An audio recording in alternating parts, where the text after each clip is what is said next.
Friends, this is the chapter of class 9 floating bodies, 8th chapter floating bodies introduction. We know that if we throw a stone into the water, it will sink in it, but if we throw a plastic ball into the water, it will float on the surface of water. Do you know why the plastic ball floats on water whereas a stone sinks in it? Why did the stone and the plastic ball behave differently? Let us know. Let us try to find the answers to this question and learn more from this chapter. Introduction to floating bodies. Once upon a time, the king of Sicily gave the exact quantity of gold needed to make a crown to a goldsmith. However, when the crown was ready, the king suspected that the crown made was not of pure gold.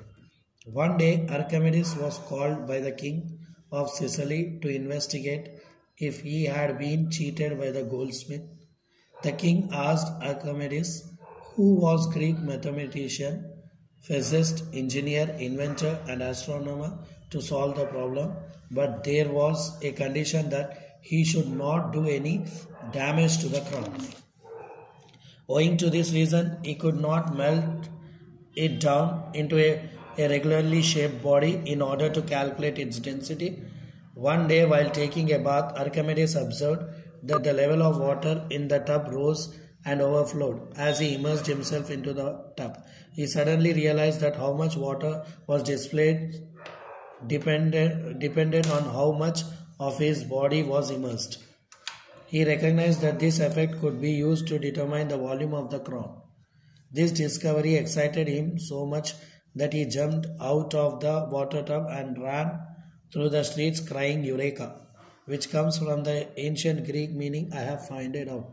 To solve the king's problem, Archimedes needed to check the crown's density to see if it was the same as the density of pure gold. That is, density is equal to mass by volume.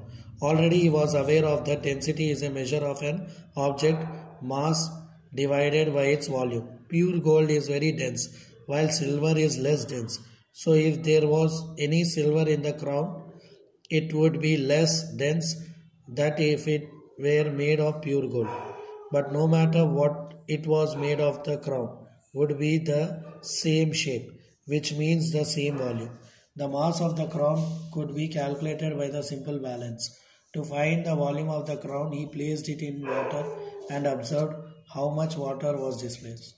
The submerged crown would displace an amount of water equal to its volume.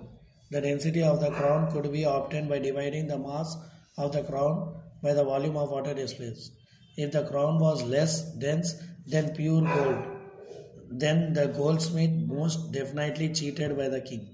When Archimedes went back to the king and did his test, the story says he found that the goldsmith had indeed cheated the king and slipped some silver in the crown. Therefore, Archimedes' principle helps us to measure the volume of an object from the amount of water it displaces. This principle states that when a body is immersed completely or partially in a fluid, it experiences an upward force equal to the weight of the fluid it displaced.